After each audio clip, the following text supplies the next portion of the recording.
जितने भी बेटे मैंने वर्ड फाइल्स भेजी हैं ना ग्रुप में, वो इस पॉइंट ऑफ व्यू से भेजी हैं कि उस पर्टिकुलर यूनिट की सारी इम्पॉर्टेंट फीचर्स जो भी एक्सपेक्टेड है स्टूडेंट से वो उनमें कवर्ड हो।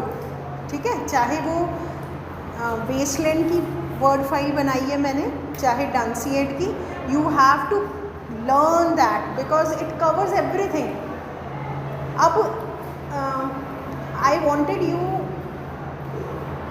To go through a passage to India the novel, और आज हम उसकी बात भी करेंगे। We'll have one class. ये जो अ पैसेज टू इंडिया पे नॉवल है बेटे, E.M. फॉस्टर के द्वारा लिखा हुआ। अगर तुमको याद हो E.M. फॉस्टर, मैंने हमेशा मैं जिक्र करती हूँ इस राइटर का जब कैरेक्टर्स के टाइप की बात आती है। तुम लोग मेरे इतने पुराने स्टूडेंट्स हो, हमने कभी ना कभी जिक्र किया होगा फ्लैट एंड राउंड कैरेक्टर्स का। वो वाला डिस्क्रिप्शन E.M. फॉस्टर ने दिया था कि कौन से जो कैरेक्टर्स होते हैं जो डेवलप करते हैं during the course of story और चेंज होते रहते हैं, उनको कहते हैं राउंड कैरेक्टर्स। और जो कहानी के शुरू से लेके एंड तक सेम रहते हैं, कोई चेंजेस नहीं आते, उनको हम कहते हैं फ्लैट कैरेक्टर्स। लेकिन बच्चों, ये जो नॉवल है इसको ज़रा समझना बहुत इम्पॉर्टेंट है because it has so many important things, so many new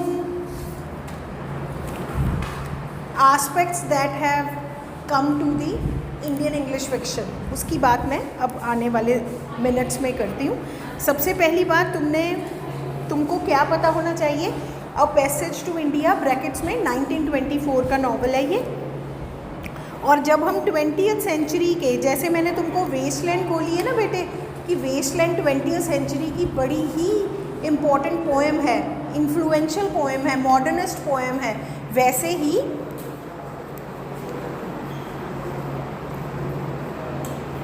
ही है ये वाला नॉवल। ये 20th सेंचुरी का मोस्ट सिग्निफिकेंट इंग्लिश नॉवल अगर हम लिस्ट बनाएं तो उनमें से एक है ये। क्यों बेटे ये इतना इम्पोर्टेंस कैसे है इसका? क्योंकि ये नॉवल जो है, ये तुम्हारे मन में बेटे जो पहला पॉइंट होना चाहिए इस नॉवल के बारे में, वो ये होना चाहिए that this novel explores the tensions between the British and Indians during the colonial period. ये है इसकी मेन बात इस नॉवल की, that it explores the tensions between the British and Indians during the colonial period. तो अगर हम ये कहें कि E.M. फॉस्टर की जो राइटिंग्स हैं उनका मास्टरपीस है ये, तो ये कोई गलत नहीं होगा। और इस एक नॉवल में तुमको क्या क्या चीज़ें एक्सप्लोर कर रहे हो तुम? You are exploring race, you are exploring empire, you are exploring human connection. इतनी वैरायटी, इतना वास्ट कोई और चीज़ नहीं है जो कभी एक नॉवल में आई हो कि it has deep and profound examination of race, empire and human connection. अब थोड़ा सा राइटर के बारे में जाने तो फॉस्टर एक बहुत लिबरल ह्यूमनिस्ट थे। वो खुद इंडिया आए थे 1912 और 1921 में, और उनके अपने एक्सपीरियंसेस हैं, फॉस्टर के अपने पर्सनल एक्सपीरियंस हैं जिन्होंने शेप किया है इस नॉवल को। हम एज रीडर ये समझते हैं बेटे कि फॉस्टर का जो विज़न है ना, वो सिर्फ पॉलिटिकल नहीं है। इस नॉवल में उनका vision is not only political but philosophical. क्या वो देख रहे हैं, कोशिश क्या कर रहे हैं? He tried to understand. मैंने अभी तुमसे कुछ मिनट्स पहले बोला कि ये जो नॉवल है ये ब्रिटिशर्स और इंडियंस को रिलेशन को एनालाइज कर रहा है ड्यूरिंग द कॉलोनाइज्ड पीरियड। तो ये क्या कोशिश कर रहे हैं as a novelist? To understand whether friendship between coloniser and colonised was possible under imperial rule. क्या ये पॉसिबल है इम्पीरियल रूल के अंडर? वैसा कुछ नहीं मिलेगा काम ना इसमें से जो उधर है, तभी मैंने वो अलग भेजी है फाइल और ये अलग बात कर रही हूँ। तो इसमें बेटे तुमको एज अ स्टूडेंट पता होना चाहिए कि फॉस्टर की कोशिश क्या है, whether friendship between coloniser and colonised was possible under imperial rule. तीसरी इंपॉर्टेंट चीज़ बच्चों जो हमको पता होनी चाहिए, सेटिंग ऑफ द नॉवल। हमने हमेशा जब भी ड्रामा पढ़ा, नॉवल पढ़ा, हम अनीता देसाई का नॉवल देख रहे थे, तब भी हमने ये देखा कि नॉवल की जो सेटिंग होती है, द गाइड नॉवल के टाइम भी हमने बात की थी। तो इस नॉवल की सेटिंग क्या है बेटे? एक फिक्शनल सिटी है चंद्रपुर नाम का, फिक्शनल सिटी है चंद्रपुर नाम का, जो कि कहाँ लोकेटेड है? On the banks of Ganga river. तो लैंडस्केप कैसा है बेटे? एक ब्रिटिश सिविल स्टेशन है, इंडियन टाउन है, उसकी सराउंडिंग में विल्डरनेस है, जंगल है, जो उस टाइम के social racial divisions of India को रिफ्लेक्ट करता है। और एक इम्पॉर्टेंट चीज़ तुम सबसे डिस्कस करना चाहती हूँ, वो है बेटे टाइटल ऑफ द नॉवल। हमेशा कहा है मैंने तुमसे, चाहे कहानी है चाहे कुछ भी है, टाइटल इज़ ऑलवेज इम्पॉर्टेंट। अब पैसेज टू इंडिया, अगर टाइटल को देखो तो सिर्फ एक मायना नहीं है, मल्टीपल मीनिंग्स हैं। सबसे पहला सजेशन क्या है? A literal journey to India, है ना, सब जा रहे हैं, एक रास्ता है जो इंडिया की तरफ जा रहा है। तो एक तो यही हो गया, a literal journey to India. दूसरा क्या हो गया जो मैंने तुमसे अभी कहा है? Understanding, a spiritual quest to understanding, ये इसका दूसरा मायना हो गया, a spiritual quest for understanding. और जो बड़ा इम्पॉर्टेंट है बेटे, मेटाफोरिकली है, वो मतलब हुआ a passage toward human connection. ये सिर्फ इंडिया की बात नहीं है, it is a passage toward human connection. और क्या है बेटे? फ्रेंडशिप की बात हुई थी ना, and reconciliation between the East and the West. और तुमको बेटे एज अ स्टूडेंट मेंशन करना चाहिए, वॉल्ट विटमैन की एक पोएम है पैसेज टू इंडिया, तो उनका भी जिक्र करो यहाँ पे कि the title echoes Walt Whitman, WALTWHITMAN, Walt Whitman की पोएम है सेम नाम से। उसका मायना था कि हमको क्या करना चाहिए? ब्रॉडर विजन होना चाहिए ह्यूमन यूनिटी का। उनकी पोएम, वॉल्ट विटमैन की पोएम भी यही इम्प्लाई करती है, a broader vision of human unity. और बेटे इस नॉवल को समझने से पहले तुमको ये जानना ज़रूरी है कि जो मैंने अभी कहा, the novel is set during the British rule. तो कौन सा वो टाइम पीरियड हुआ बेटे ब्रिटिश रूल का? 1858 से 1947। और इसमें, इस नॉवल में क्या कैप्चर किया है? The tensions. कौन से टेंशन्स बेटे? टाइम पीरियड तो इतना 100 सालों का है, लेकिन टेंशन्स कौन से हैं? Particularly after World War 1, late colonial period है। तुमको पता होना चाहिए कि इस नॉवल की कहानी में क्या कैप्चर किया है? Late colonial period, particularly after World War 1।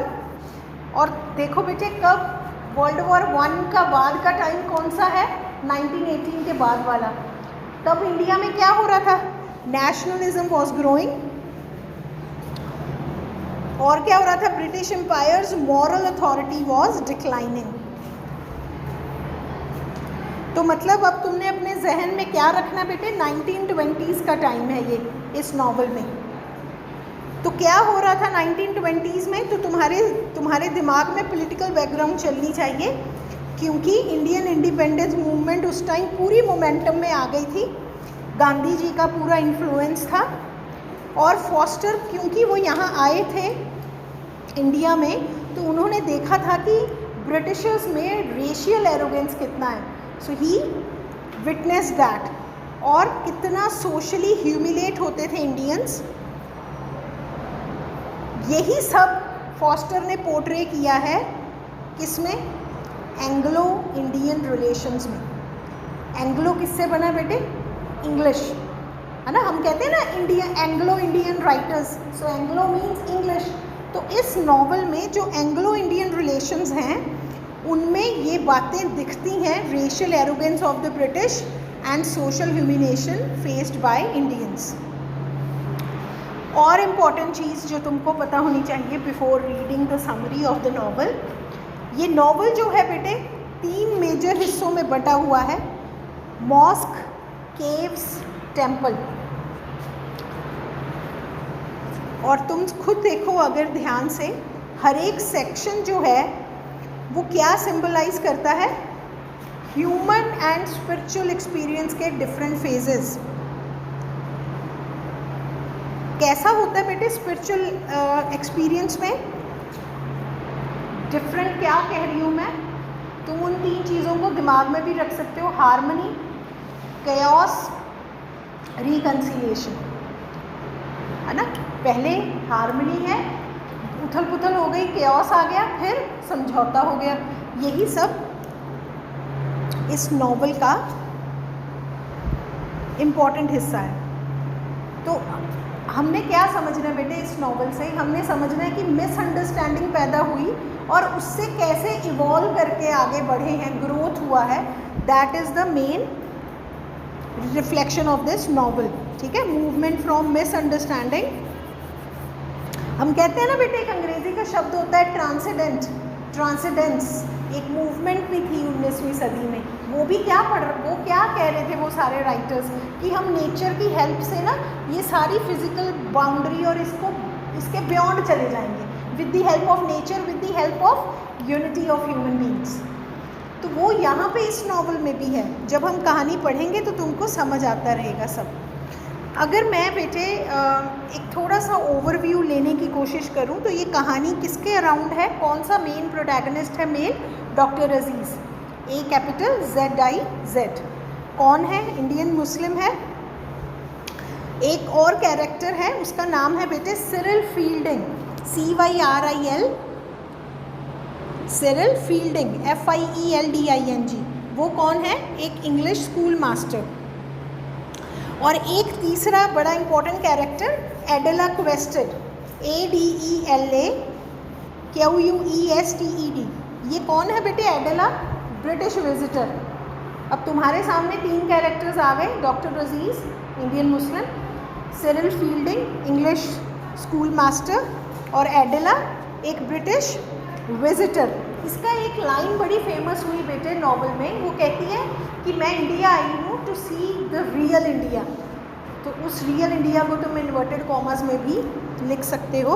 और इस नॉवल में एक घटना होती है बेटे, वो घटना होती है एक गुफा में, उस गुफा का नाम है माराबार केव्स। लिख लो, MARABAR, माराबार, ये उन गुफाओं का नाम है, केव्स का नाम है माराबार केव्स। ये एक, अगर मैं, क्योंकि अब कहानी में हम बात करेंगे, अभी तो मैं तुमको सिर्फ इंट्रोडक्शन दे रही हूँ, तो ये एक बड़ा मिस्टीरियस इंसिडेंट हुआ। ठीक है, ये क्या होता है, एक ट्रिप होता है। सो ड्यूरिंग अ ट्रिप एक मिस्टीरियस इवेंट होता है इस माराबार केव्स में, वो इस नॉवल का टर्निंग पॉइंट है। एक तरह से रप्चर कर रहा है वो relations between Indians and the British. क्या होता है ऐसा कि टर्निंग पॉइंट बन जाता है बच्चों, उन केव्स में एडेला एक्सपीरियंसेस अ डिस्टर्बिंग एको। गुफाओं में गूंजती है ना आवाज़ें, तो एक बड़ा डिस्टर्बिंग एको आता है। और तुम सोचो बेटे कि एक ऐसा इंसान जिसको ये विश्वास हो जाए, एडेला को क्या लगता है, doctor Aziz assaulted her during that echo in the मतलब she, that because of that echo, Adela believes Dr. Aziz has assaulted me during that visit to the caves। और बाद में हम देखते हैं उस पर केस चलता है, वो केस से बरी हो जाता है। लेकिन बच्चों ये जो इंसिडेंट है ना, ये क्या एक्सपोज करता है, 2 चीज़ें, डीप मिसट्रस्ट, विश्वास नहीं है ना, डीप मिसट्रस्ट, और दूसरा रेशियल प्रेजुडिस। अजीज़ जो है वो उसको बरी कर दिया जाता है केस में से बाद में, लेकिन the incident exposes the deep mistrust and racial prejudice between the rulers and the ruled. तो तुमको बेटे एज अ स्टूडेंट पता होना चाहिए सिंबल बनती हैं द केव्स। किस चीज़ का सिंबल बनती हैं बेटे? The caves symbolises the unknowable, जिसको जाना नहीं जा सकता, the unknowable and the collapse of rational understanding. The unknowable and the collapse of rational understanding. इस पे बात करेंगे, बहुत गहरी बात है ये, लेकिन मैं पहले ही लेक्चर में इतना बॉम्बार्ड नहीं करना चाहती। उस वर्ड फाइल में सारा कुछ है। तो क्या है बेटे ये सिंबल्स? केव्स किस चीज़ का सिंबल है? The unknowable and the collapse of rational understanding. Okay, और इम्पॉर्टेंट चीज़ जो तुमको पता होनी चाहिए नॉवल को अप्रोच करने से पहले, मैंने पहले भी बोला, कॉलोनियलिज्म का रिप्रेजेंटेशन। कैसा कॉलोनियल इंडियन दिखाया है, कॉलोनियल भारत कैसा दिखाया है फोस्टर ने? ऐसी साइट है बेटे, SITE, मॉरल कन्फ्यूजन और एलियनेशन से भरी हुई। Colonial India is shown as a site of moral confusion and alienation. एक तरफ बच्चों ब्रिटिश कम्युनिटी दिखाई है जो बहुत ही रिजिड है, इंसुलर है, INSULAR, और हमेशा इंडियंस को कैसे ट्रीट करती है? जैसे कंडेंसेशन होता है ना कि ये तो हमसे लो रेस है, हम तो इन पे उपकार कर रहे हैं, हम इनको हेल्प नहीं कर रहे, हम इनको उभार रहे हैं इनकी बैड सिचुएशन से। तो उन्होंने हमेशा इंडियंस को कंडेंसेशन से, CONDESCENSION, ये होता है वो भाव जब हम दूसरे को अपने से नीचा समझते हैं और उपकार वाली फीलिंग दिखाते हैं। तो ब्रिटिश कम्युनिटी ऐसा ट्रीट करती है इंडियंस को, जो क्या दिखा रही है बेटे? वो दिखा रही है इम्पेरियलिज्म के डिह्यूमनाइजिंग इफेक्ट्स। जो इम्पीरियल पावर है वो अपने आप को सुपीरियर समझता है, उसको लगता है मैं जो कर रहा हूँ अपने कॉलोनाइज्ड के लिए वो उनके उपकार उत्थान के लिए है। तो ये सब क्या हो रहा है बेटे? Reflecting the dehumanising effects of imperialism. तो देखा जाए इस नॉवल में बेटे, through irony and satire, Forster criticises the arrogance of empire. और एक अंग्रेज ने ये बात कही, इसलिए ये नॉवल और ज़्यादा इन्फ्लुएंशियल हो गया। ठीक है, तो ये बात तुमने ज़रूर लिखनी है। Through irony and satire, Forster criticises the arrogance of empire. अभी हम बात समझ रहे हैं कि इस नॉवल में मेन कंसर्न्स क्या होंगे, क्या कुछ है इस नॉवल में जो हमको समझना है। तो सेंट्रल कंसर्न्स में बेटे एक कंसर्न, इस नॉवल के जो मेन कंसर्न्स हैं उनमें से एक है encounter between the East and the West. Forster क्या प्रेजेंट कर रहे हैं? Cultural misunderstanding as almost inevitable, जिसको रोका नहीं जा सकता, अंडर इम्पीरियल कंडीशंस। जहाँ भी इम्पीरियल कंडीशंस होती हैं वहाँ पे कल्चरल मिसअंडरस्टैंडिंग होना लाजमी है, इसका ये मतलब है।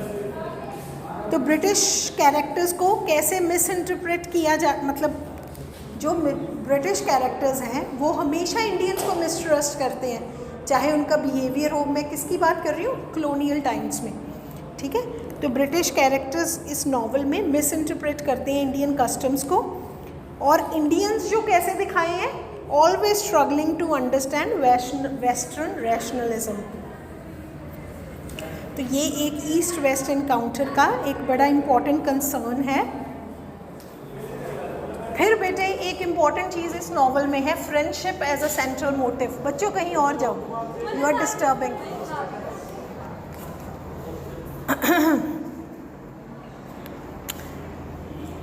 अब कौन सी फ्रेंडशिप की बात कर रहे हैं बेटे novelist? Friendship, possibility of friendship between an English man and an Indian. ये अगर मैं ये कहूँ बेटे कि ये जो पॉसिबिलिटी है of friendship between an English man and an Indian, it lies at the heart of the novel. क्योंकि हम किसकी बात कर रहे हैं? The relationship between doctor Aziz and Fielding. ये शुरू कैसे हुई थी? With mutual respect, but this friendship collapses under the pressure of politics, race and colonial division.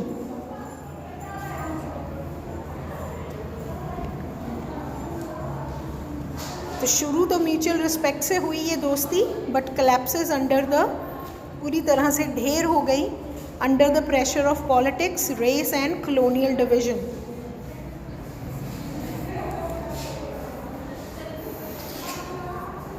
Forster ने ना एक बड़ा फेमस डिक्टम भी दिया था, ओनली कनेक्ट। उस ओनली कनेक्ट को भी हाईलाइट करता है ये सब, ये जो रिलेशनशिप है दोस्ती का। और बेटे क्या हमको हमारे दिमाग में पहले होना चाहिए before we go to the summary of the novel? वो है बेटे रिलीजन, धर्म। रिलीजन इस नॉवल में बहुत लेवल्स पे ऑपरेट करता है, ठीक है। Religion in the novel operates on several levels. तो कौन से रिलीजन की बात कर रहे हैं हम? कुछ डिविजन्स हैं जैसे Islam, Christianity, Hinduism. Each represent different modes of perceiving the divine. हर अपनी समझ से डिवाइन को समझते हैं ना, परसीविंग द डिवाइन। और जो फाइनल सेक्शन है इस नॉवल का, जिसका टाइटल है टेम्पल, और टेम्पल किससे जुड़ा है? हिंदुइज्म। ये सजेस्ट करता है a vision of cosmic unity. The final section suggests a vision of cosmic unity and acceptance. Cosmic unity and acceptance. ये तुमको समझने की ज़रूरत है जो फॉस्टर दिखा रहे हैं। तुम अगर ध्यान से देखो तो T.S. एलियट अपनी वेस्टलैंड में हल्का रेफरेंस दे रहे हैं हिंदुइज्म, ईस्टर्न फिलॉसफी की तरफ। Towards the end of the poem shanti shanti shanti वाला वो एक, चाहे मैंने क्या बनाया था, एक बहुत ही फेंट सी होप है, लेकिन फॉस्टर के नॉवल में हिंदुइज्म ये दिखा रहा है कि हम सब अपने ह्यूमन डिवीजन को ट्रांसेंड कैसे कर सकते हैं थ्रू हिंदुइज्म, क्योंकि हिंदुइज्म में कॉस्मिक यूनिटी और एक्सेप्टेंस का विजन है। इस नॉवल में बच्चों सिंबल्स बहुत हैं, सिंबॉलिक नॉवल है तुम्हारे सामने। अभी मैंने केव्स की बात की, कुछ सेंट्रल मोटिव्स की बात की, दोस्ती, रिलीजन। जो इंडियन लैंडस्केप को दिखाया है फॉस्टर ने अपने नॉवेल्स में, वो भी बच्चों सिंबॉलिक है। इंडियन लैंडस्केप में क्या आता है? केव्स आती हैं। केव्स कहाँ पे हैं बेटे? माराबर हिल्स में हैं, ठीक है। तो जो ये माराबर हिल्स हैं उनकी केव्स हैं, केव्स में बहुत गूंज उठती है, एकोइंग केव्स हैं, बैरन है सब कुछ वहाँ पे। तो उस टाइम पे हम, अगर तुम ध्यान से देखो, तुम्हारे सामने ऐसी सेटिंग रखी है फॉस्टर ने। क्या कहा मैंने? माराबर हिल्स, बैरन है और एकोइंग केव्स हैं। तो ये कैसी दुनिया तुम्हारे सामने रखती है? बेरुखी। And what do you call बेरुख? इनडिफरेंट। तो तुम्हारे सामने इनडिफरेंट नेचुरल वर्ल्ड है, ओवरवेलमिंग है। एडेला के पास उसी चीज़ का असर हुआ। कई बार क्या होता है बेटे, एडेला उस सोच को रिप्रेजेंट करती हैं जिनको हम अंग्रेज़ी में कहते हैं अजम्पशंस रख लेना। ये तो ऐसा है तो ऐसा ही होगा। कई बार हमको नहीं पता चलता है, वो हमारा हेलुसिनेशन या हमारा ओवरवेलमिंग इमोशंस होते हैं कि हमको लगता है हाँ ऐसा हुआ होगा। एडेला के साथ करेंगे हम इसकी बात। नेचर बच्चों इस नॉवल में मिरर भी कर रही है, मॉक भी कर रही है ह्यूमन अटेम्प्ट्स को at order and meaning. Nature in the novel both mirrors and mocks human attempts at order and meaning. It is not easy to have order. It is not easy to have meaning.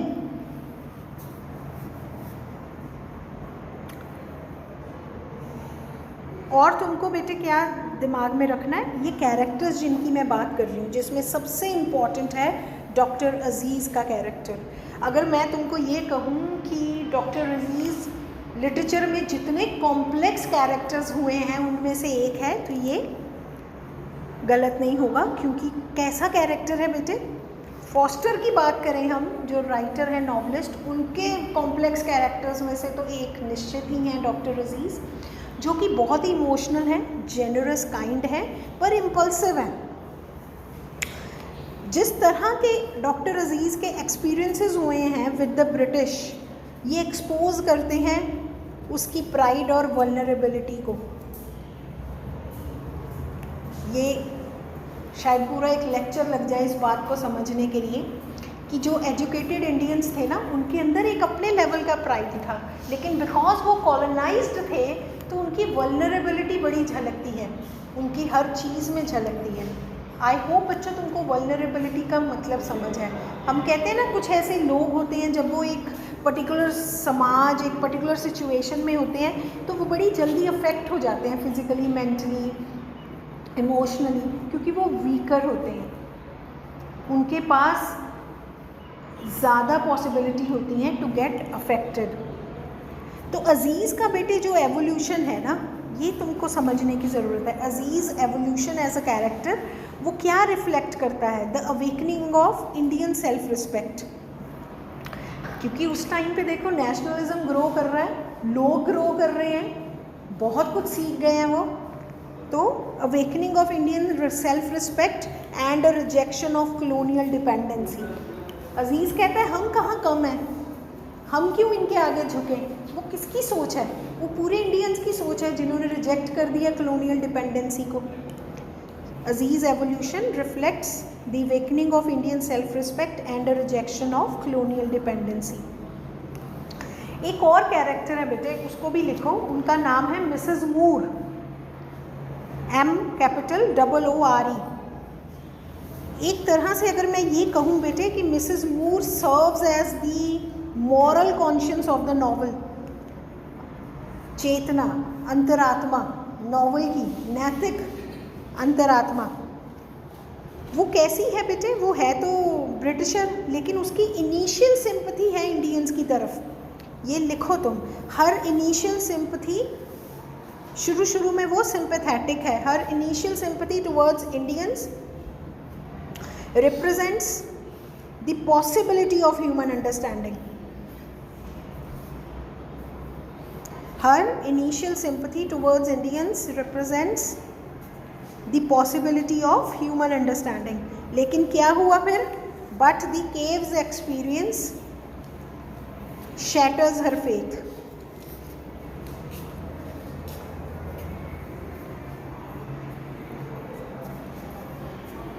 तो Mrs Moore क्या बन जाती हैं? A ghostly presence later in the novel.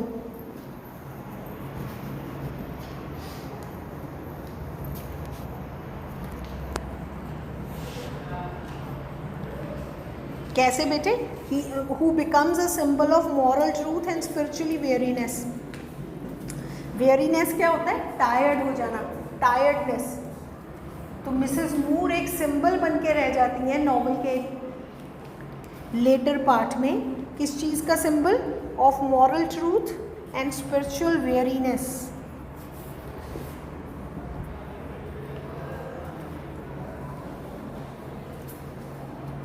इसके बाद बेटे important है Adela क्वेस्टेड का कैरेक्टर, क्योंकि देखो वो शुरू कैसे किया उन्होंने अपना सफ़र? क्यूरियोसिटी से, कि मुझे इंडिया को जानना है।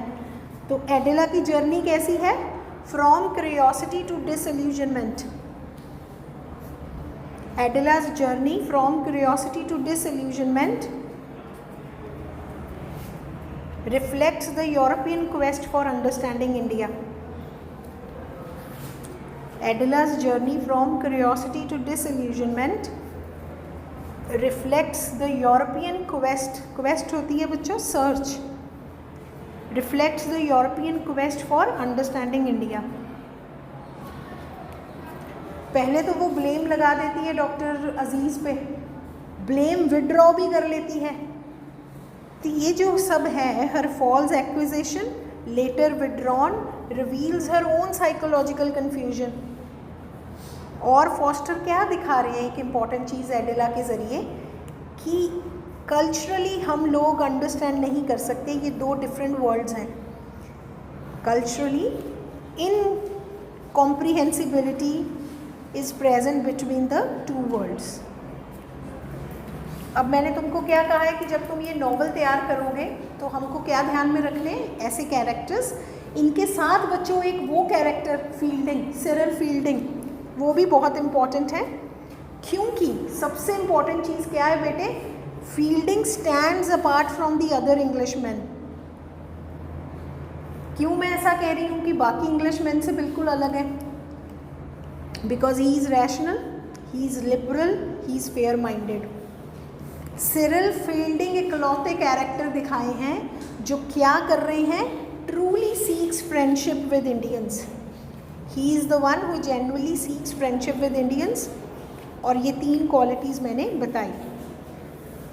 लेकिन इसके बावजूद he can not entirely escape the structural forces of empire that divide people along racial lines. जो रेस डिवीज़न बन गई ना बेटे, उस रेस से जो स्ट्रक्चर आ गया, स्ट्रक्चर से मेरा मतलब ब्रिटिशर्स उस टाइम पावर में थे तो हायरार्की में वो आते थे, तो वो कुछ हायरार्की से जो डिविजन्स आ गई वो ये भी लांग नहीं सके। So Fielding can not entirely escape the structural forces of empire that divide people along racial lines.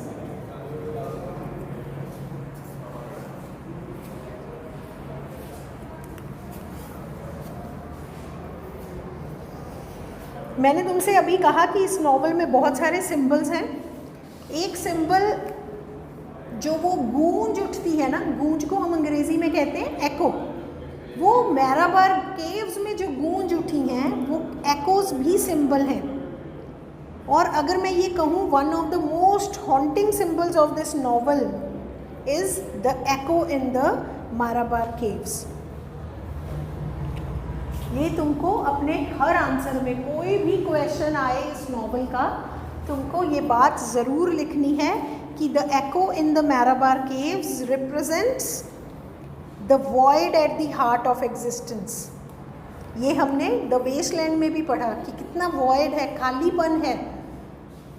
तो ये एको क्या रिप्रेजेंट करती है, the void at the heart of existence, which is a cosmic indifference.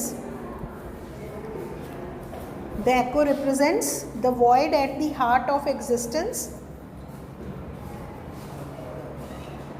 which is a cosmic indifference that reduces all distinctions.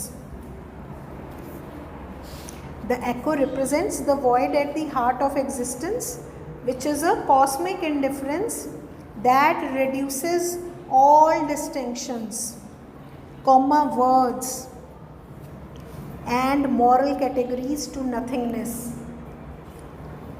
A cosmic indifference that reduces all distinctions, words and moral categories to nothingness. अगर ये वाक्य समझ लिया तुमने बेटे तो तुमको novel का सेंस समझ में आ जाएगा। एग्जिस्टेंस क्या है, नीत्शे और कांत जैसे लोगों ने, उनसे भी पहले शुरू हो गई थी बात एग्जिस्टेंस पे। हम सब लोग एग्जिस्ट कर रहे हैं। ये नॉवल अपने लेवल पे समझा रहा है कि एग्जिस्टेंस हैज़ डीस्टेबलाइज्ड ह्यूमन मीनिंग, हो ही नहीं सकता कोई मायना। एडिला का जो कन्फ्यूजन है वो ये दिखा रहा है कि हम सब जहाँ जिस लाइफ में जी रहे हैं, it is a big nothingness, void है, एग्जिस्टेंस का कुछ पता ही नहीं है, क्योंकि कहीं से भी कुछ भी आ जाता है, रेसेस का डिवीजन आ जाता है। किसी को ये बोला जाए कि तुम तो कॉलोनाइज्ड हो, तुम्हारे पास तो कोई अधिकार ही नहीं है, तो कहाँ से वो मीनिंग ढूंढेगा? वो पढ़ रहा है बहुत कुछ। Aziz is one of those Indians जिसने बहुत कुछ तरक्की की है, बट क्या मिला है? वो ट्रायल कोर्ट्स केस, बेगुनाह होकर खुद को इनोसेंट साबित करना, वो सच में ऐसा लगता है that this is meaningless existence.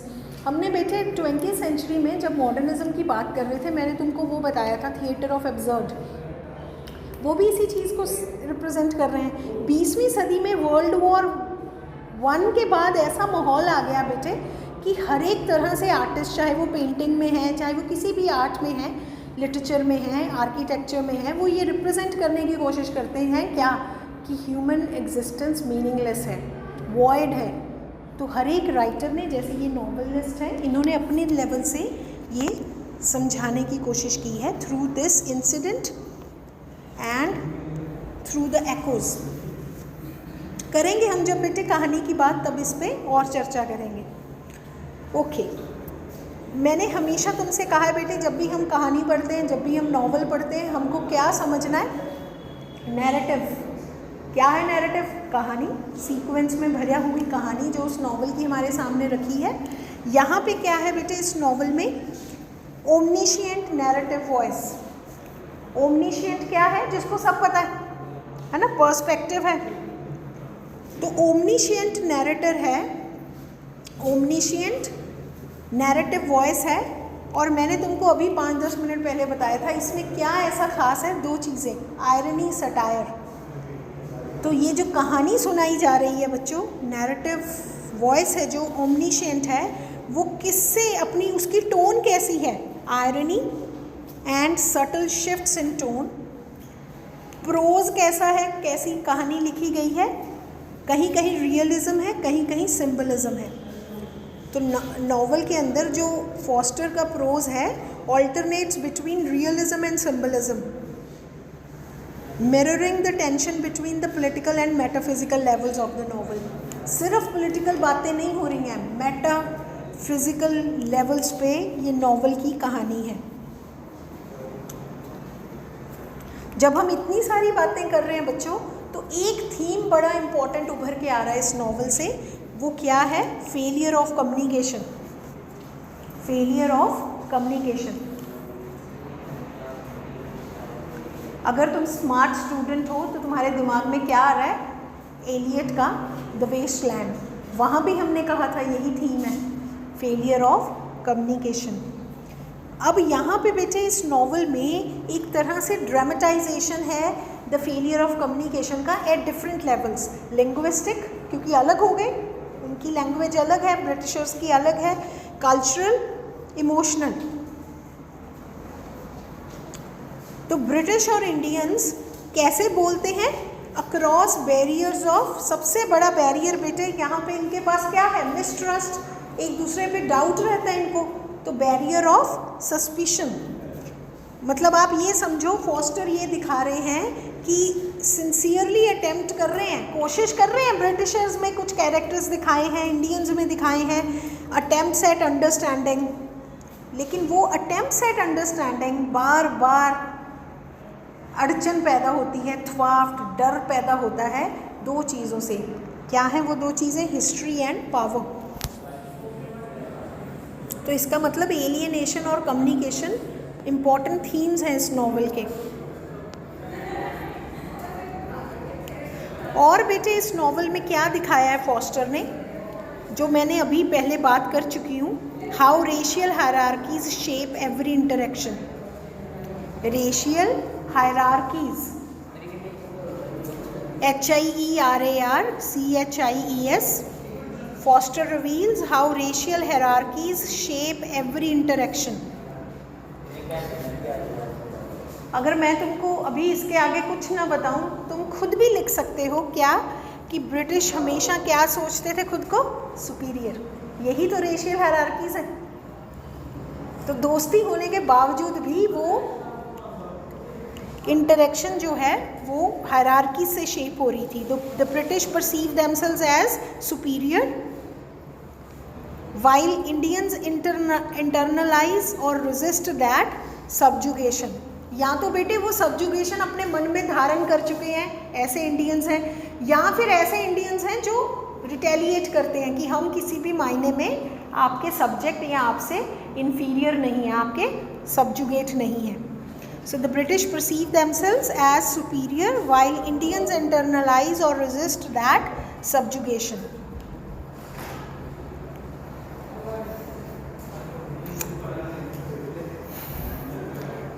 Before I conclude 2-4 बातें हैं बेटे, वो मैं कर लूँ। फाइनल सेक्शन है जो नॉवल का, temper.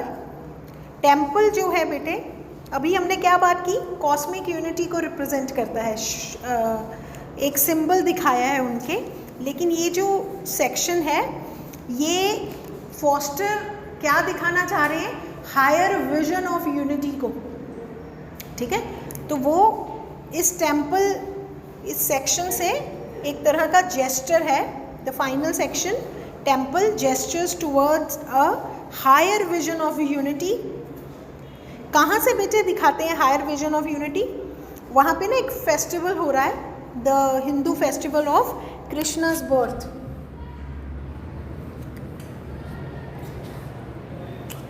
embodied in the Hindu festival of Krishna's birth। और जैसे वहाँ हमने T.S. एलियट में भी देखा है, कोई इजी स्ट्रॉन्ग बिलीफ नहीं है एलियट का भी, उसको भी होप है, डिस्मल सी, नॉट डिस्मल, फेंट होप है उनके मन में। फॉस्टर भी इजी रिकॉन्सिलिएशन ऑफर नहीं करते हैं। एक लाइन है उस सेक्शन से, the earth did not want it.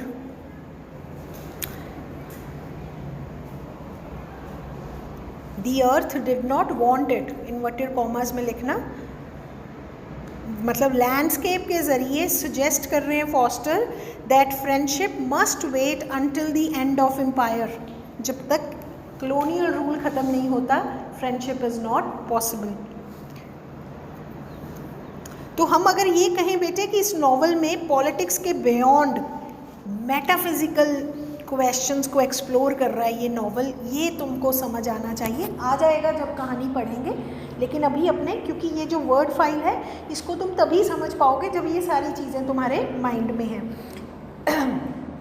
तो पॉलिटिक्स की तो बात हो ही रही है, जब ब्रिटिशर्स और इंडियंस की बात हो रही है, तो तुमको ये याद रखना है कि beyond politics this novel explores metaphysical questions. कौन से मेटाफिजिकल क्वेश्चंस? अभी हमने कहा एग्जिस्टेंस वॉइड से भरा है, क्यों? मीनिंग की बात हो रही है। कौन सा मायना? अब आप कहोगे मैम किस चीज़ का मीनिंग है, हम यहाँ हैं, खा पी के आए हैं, बैठे हैं, मैम की क्लास लगा रहे हैं, ये नहीं है, इससे beyond. So this novel talks about, explores metaphysical questions about meaning, truth and the divine. इन तीन चीज़ों को दिमाग में रखना, meaning, truth and the divine. क्योंकि जो केव्स में हुआ बच्चों, फोस्टर ये दिखाना चाह रहे हैं कि केव्स की घटना बियॉन्ड है ह्यूमन अंडरस्टैंडिंग की। तुम कैसे समझाओगे जो एडिला कह रही है कि ही असॉल्टेड मी, क्योंकि उसको लग रहा है। सो दिस इज समथिंग, मतलब केव्स जो है बेटे एक तरह से उस मेटाफर को दिखा रही है जो ये कहती है ह्यूमन अंडरस्टैंडिंग की लिमिट्स होती हैं, किसी एक जगह पे जाकर उसके बियॉन्ड अंडरस्टैंडिंग डेवलप नहीं हो सकती। मतलब अगर तुमसे जब भी तुम आंसर में लिखोगे बेटे एक्कोस की बात, मारापर केव्स की बात, तो तुम किसकी बात करोगे? Existential emptiness. ये याद रहेगा ना कि एग्जिस्टेंशियल लेवल पे बात हो रही है। ओके, सो बिफोर, मतलब the last comment on this novels introductory lecture would be, foster को अगर हम देखें बेटे एज अ नॉवलिस्ट, उन्होंने इस नॉवल को कैसे ख़त्म किया? अनक्लियर पे, जिसको अंग्रेज़ी में क्या कहते हैं? एम्बिग्विटी। तो ये जो नॉवल है इट कंक्लूड्स विद एम्बिग्विटी। सबसे पहली बात, दो कैरेक्टर्स हैं, कौन? अजीज़ और फील्डिंग, उनकी दोस्ती नहीं फ्लरिश हुई। क्यों? Because of the colonised world, है ना। तो इन दोनों की friendship can not flourish in a colonised world, but क्या डिज़ायर है इन दोनों के अंदर? ह्यूमन कनेक्शन, टू कनेक्ट, वो रहता है ना, वो डिज़ायर है, वो हमेशा रहती है। तो हम देखते हैं कि इस नॉवल में क्या दिख रहा है हमको, फॉस्टर का ह्यूमनिज़म।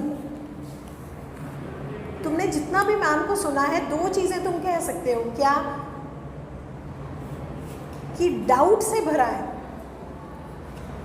कंपैशन भी दिखाया है, कुछ कैरेक्टर्स हैं एक दूसरे के लिए कंपैशनेट हैं, ये फॉस्टर का ह्यूमनिज्म है। Full of doubt, scepticism, yet compassionate. तो मतलब ऐसा फ्यूचर जहाँ पे अगर एम्पैथी है तो हर तरह के डिविजन्स को ओवरकम किया जा सकता है। कौन से डिविजन्स बेटे? यहाँ का सेटिंग क्या है? एम्पायर का डिवीजन।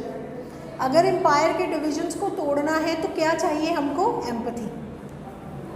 और इसीलिए उन्होंने ये 2 कैरेक्टर्स चुने। कौन से? एक इंडियन डॉक्टर अजीज़ और एक फील्डिंग जो वहाँ काम कर रहे हैं लेकिन इंग्लिश मैन है। तो तरह इसलिए बेटे ये नावल आज भी और हमेशा बहुत ही रेलेवेंट रहेगा, बिकॉज ये एक डीप मेडिटेशन हो रही है किसके ऊपर? Colonialism, humanism and the possibility of spiritual reconciliation. तो ये कहीं नोट कर लो या कहीं दिमाग में रख लो कि this novel stands as a timeless meditation on colonialism, humanity and the possibility of spiritual reconciliation. Let us continue our discussion on E.M. Foster's novel. अभी मैंने तुमको कहा, अभी मतलब इन द प्रीवियस लेक्चर, कि 1924 में इसका पब्लिकेशन है इस नावल का, और इसका जो रिसेप्शन है बच्चों, इस तरह से रिसीव किया गया इस नावल को as one of the most mature works of E.M. Forster, complex works, सीधा नहीं है, मतलब इट इज़ समथिंग जिसमें तुमको एक चीज़ बताती हूँ मैं, W.B. येट्स जो पोएट हैं वो भी ऐसे ही माने जाते हैं। क्यों? उनकी कविताओं में इतना सिंबलिज्म है, symbols lend complexity to the work, क्योंकि इसमें बहुत सारे लेयर्स पे काम होता है, बहुत सारे लेयर्स पे मायने होते हैं जो हमको एज स्टूडेंट एक्सप्लोर करने हैं। कुछ ने, जैसे हमने कहा ना, अनीता देसाई के नॉवेल्स हैं वो बड़े साइकोलॉजिकली रिच हैं, है ना, वर्जीनिया वुल्फ की स्ट्रीम ऑफ कॉन्शियसनेस को कहते हैं। कुछ रिव्यूअर्स ने इस नावल की साइकोलॉजिकल डेप्थ को बहुत अप्रिशिएट किया है। तो ये एक अनदर एस्पेक्ट है जो तुमको देखना है कि इस नावल के अंदर साइकोलॉजिकली डेप्थ है, मॉरल विजन है इस नावल के अंदर, और एज अ स्टूडेंट तुमको ये बेटे अपने आंसर में भी लिखना है कि this novel offers a liberal critic of imperial arrogance.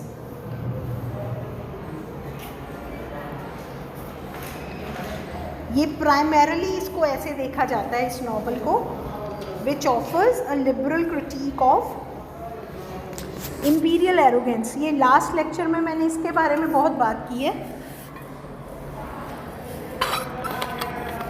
सिर्फ पॉलिटिकल नावल नहीं है, उससे बियॉन्ड है।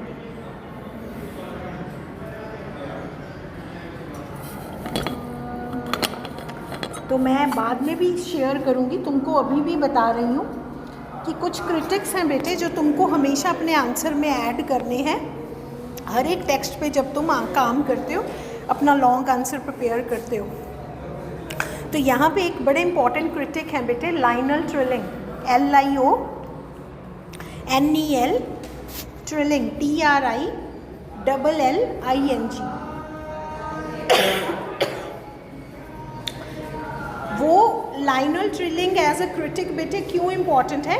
क्योंकि उन्होंने कहा कि नॉवल के अंदर सबसे इम्पॉर्टेंट कंसर्न्स कौन से हैं? Moral and spiritual concerns. ये लाइनल ट्रिलिंग ने कहा कि इस नॉवल में अगर खास है कुछ तो वो क्या है? Moral and spiritual concerns. क्योंकि वो ये कहते हैं, अकॉर्डिंग टू ट्रिलिंग, फॉस्टर का सेंट्रल थीम इस नॉवल का क्या है? Was the struggle to connect. Struggle to connect. क्या करना चाह रहे हैं? कनेक्ट क्या करना चाह रहे हैं? Bridge human and cultural divides. Bridge human and cultural divides.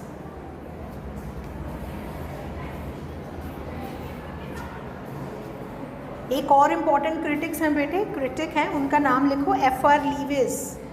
F.R. Leavis, LEAVIS। उन्होंने, लीविस कहते हैं ठीक है फोस्टर बड़े क्राफ्ट्समैन हैं एज अ नॉवलिस्ट, लेकिन according to F.R. Leavis this novel is more symbolic than realistic. This novel is more symbolic than realistic. और Forster की एक कंटेम्पररी फ्रेंड हैं जो कि राइटर हैं बड़ी famous, Virginia Woolf. Virginia Woolf praised the novel for its architectural beauty, for its architectural beauty.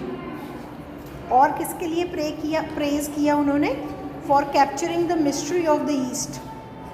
Virginia Woolf के according एक तो इस नॉवल में आर्किटेक्चरल ब्यूटी है और she praised this novel for capturing the mystery of the east.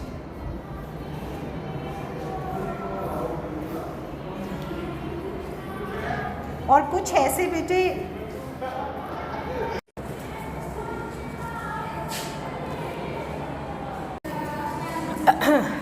तो बेटे इसमें इस नॉवल की हम रिसेप्शन की बात कर रहे हैं कि कैसे क्रिटिक्स ने क्या क्या बोला है।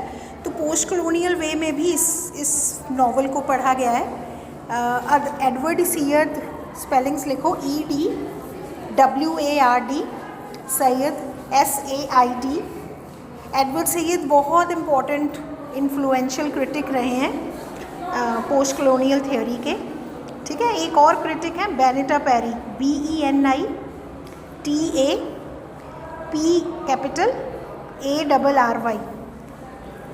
इन दोनों ने इंटरप्रेट किया है इस नॉवल को as a text deeply involved with the politics of empire. Edward Said और बेनिटा पेरी ने कैसे देखा इस नॉवल को? Deeply involved with the politics of empire. अब हम इस बात को यहाँ क्यों कह रहे हैं बेटे? क्योंकि फॉस्टर को बेसिकली क्या माना जाता है? लिबरल इंटेंशंस वाला। लेकिन ये क्रिटिक्स इस तरह से देखते हैं इस नॉवल को। मैंने अभी तुम लोगों को एडवर्ड सैयद का नाम बताया बेटे। इनका नाम सबसे ज़्यादा किस लिए है? इन्होंने एक किताब लिखी थी ओरिएंटलिज्म। तुम्हारे लिए तुमको पता होना चाहिए, लिख लो एडवर्ड सैयद कौन है। ओरिएंटलिज्म के राइटर हैं। ओरिएंटलिज्म अंडरलाइन करोगे और साथ में ब्रैकेट्स में 1978। ये बड़ा फेमस वर्क है। और ओरिएंटलिज्म में ही बात की जाती है कि इन लोगों को जो कॉलोनाइज्ड हैं इनको अदर की तरह देखा जाता है। इस पे कभी बात करेंगे हम। पर क्यों हम एडवर्ड सैयद की बात कर रहे हैं बेटे? क्योंकि वो ये मानते हैं कि ये जो पैसेज टू इंडिया नॉवल है ये रिवील करता है कि फॉस्टर जैसे लिबरल राइटर्स भी कॉलोनियल हायरार्कीज को इंटरनलाइज करते हैं। मतलब सरफेस पे तो लग रहा है वो क्रिटिक दे रहे हैं, लेकिन उनकी बातों से क्या दिख रहा है? कॉलोनियल हायरार्कीज का इंटरनलाइजेशन। तुमको सिर्फ मेंशन करना है, it is just for your understanding. ये जो बेनिटा पेरी हैं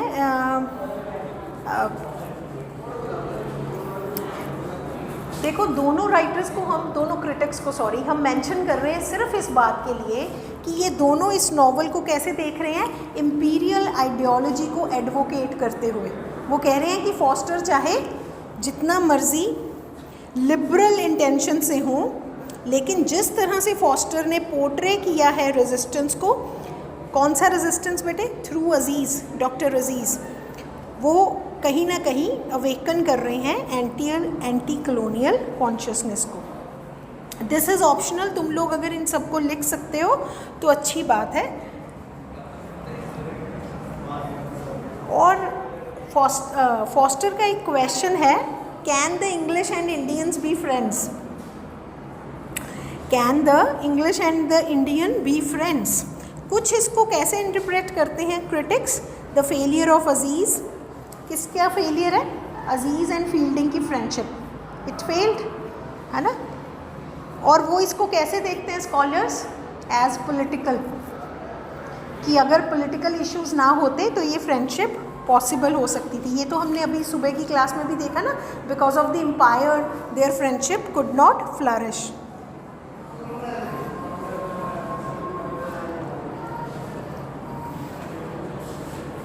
अच्छा, I want you to look at the summary. अगर हम बेटे फर्स्ट सेक्शन की तरफ देखें, जहाँ पे क्या मैंने तुमको बताया था पिछली क्लास में कि क्या सेटिंग है चंद्रपुर शहर की, जो कि तुम अगर ध्यान रखो हम बात करते हैं फिक्शनल सिटीज़ की जो राइटर्स डेवलप करते हैं, तो यहाँ पे एक फिक्शनल सिटी है चंद्रपुर, जो कि कैसा दिखाया है, एक तरफ सिटी है नेटिव सिटी और एक तरफ ब्रिटिश सिविल स्टेशन है, उसको डिवाइड करता हुआ ये चंद्रपुर है। तो टाउन ये जो है इसका फिज़िकल सेपरेशन किसको दिखा रहा है? एक्चुअल में सेपरेशन तो है ना इंडियंस और ब्रिटिशर्स में, तो वो यहाँ से दिखता है कि जो फिज़िकल सेपरेशन है वो किसको रिप्रेजेंट कर रहा है? Moral and social distance between rulers and the ruled. तो ये हमको सेटिंग से ही दिख रहा है कि शहर इस तरह से डिवाइड कर रहा है native city and British civil station में, जो कि मिरर कर रहा है moral and social distance between rulers and the ruled. और हमने देखा कहानी के शुरू में डॉक्टर अजीज़ एक यंग मुस्लिम डॉक्टर हैं। अभी मैंने तुमको बताया था किस तरह से दिखाया है उनको, बहुत ही kind, emotional, full of pride, but वो बहुत पेनफुली अवेयर हैं जो रेशियन कॉन्टेम्प्ट है ब्रिटिश ऑफिशियल्स के मन में, उनको इसका पूरी तरह से अंदाज़ा है। एक और कैरेक्टर हैं बेटे जो नॉवल की शुरू में दिखाए हैं, मिसेस मूर।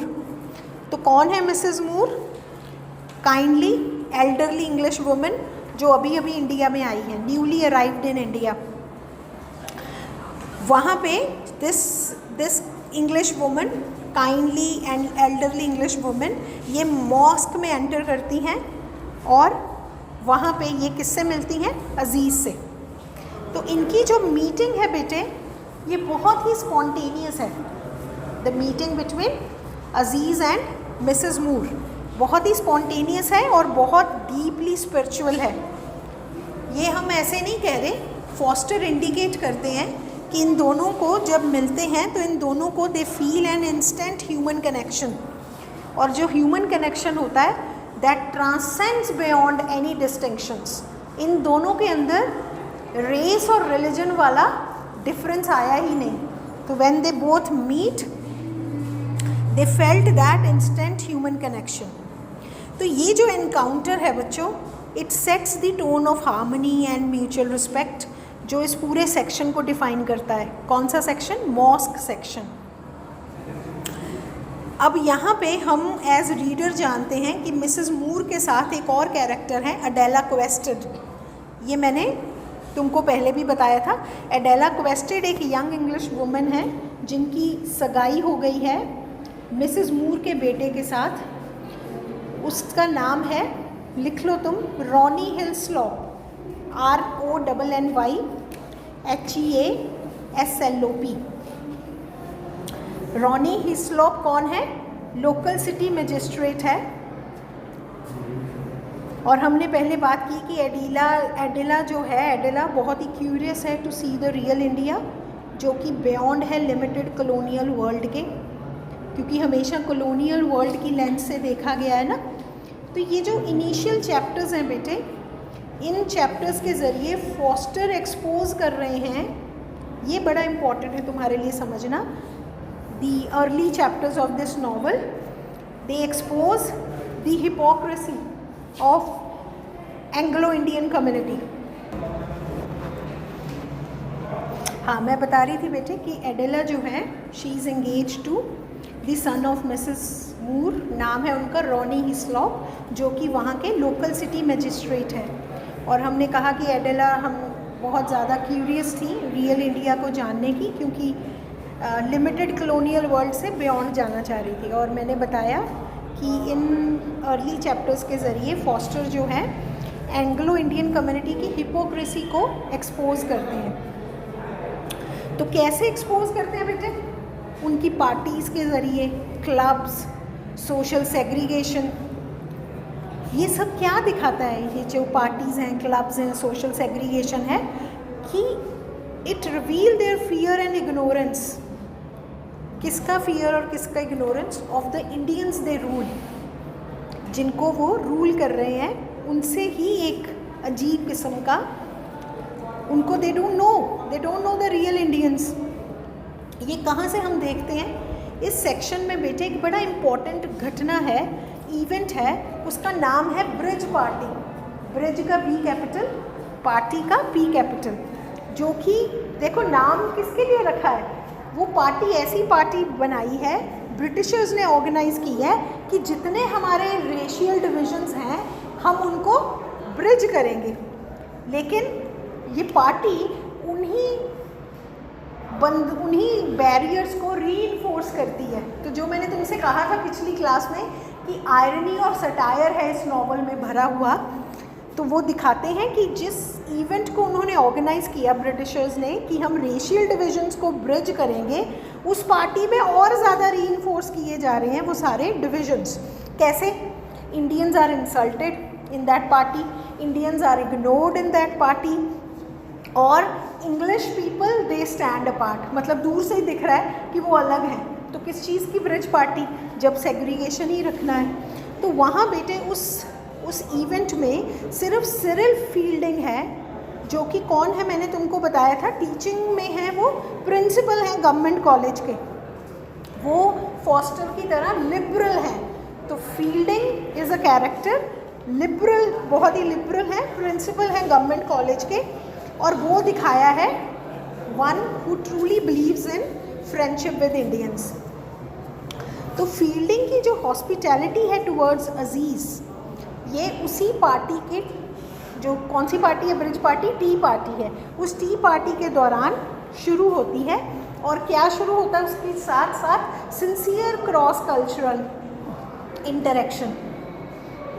तो यहाँ पे तुमको जो समझना है बेटे एज अ स्टूडेंट कि ये जो सेक्शन है mosque section, it ends with a fragile hope of human connection. ये वही फ्रजाइल होप है जो टी.एस. एलियट को है वेस्टलैंड में, जब वो एंड करते हैं। शुरू में तो बहुत डिसअपॉइंटमेंट से भरे हुए हैं, तो यहाँ भी बेटे इस सेक्शन का जो एंडिंग है वो उस फ्रजाइल होप से ही एंड होता है। कौन सी फ्रजाइल? क्या होता है? कमज़ोर, बहुत ही फीकी आस है उनको ह्यूमन कम्युनिकेशन कनेक्शन के लिए। तो बेटे ये जो सेक्शन है ये इंडिकेट करता है, क्या इंडिकेट करता है? मोमेंटरी विक्ट्री, क्या कि सिंपैथी और फ्रेंडशिप जीत गए ओवर प्रेजुडिस। कौन सा प्रेजुडिस है? Racial prejudice, distinction. तो ये अब तुमने क्या देखा बेटे? तुमने देखा 3 कैरेक्टर्स को, फील्डिंग, मिसेस मूर और अजीज़।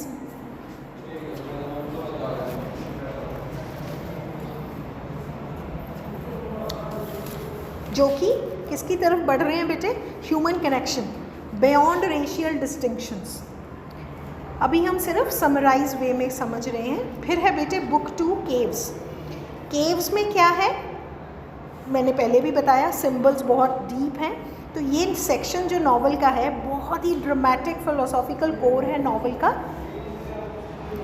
और नैरेटिव पिछले सेक्शन में कहाँ ख़त्म होता है बेटे? हार्मनी, चाहे वो थोड़ी है, चाहे वो एक इंडिकेशन है, लेकिन यहाँ तक आते आते नैरेटिव कैसे शिफ्ट करता है? From harmony to chaos. क्या होता है बेटे इस सेक्शन में? केव्स की शुरुआत में अजीज़ जो है वो क्या कर रहा है? प्लान कर रहा है एक एक्सपेडिशन। क्या होता है एक्सपेडिशन? जब हम किसी जगह पे जाते हैं विजिट के लिए, एक्सप्लोर करने के लिए, तो ये कहाँ पे एक्सपेडिशन प्लान करता है? माराबार केव्स। चलो हम सब वहाँ चलते हैं, और चंद्रपुर से कुछ मीलों दूर है माराबार केव्स। तो कैसी हैं बेटे ये केव्स? बहुत ही प्राचीन, डार्क, एको है, जो मैंने पहले भी बात की थी।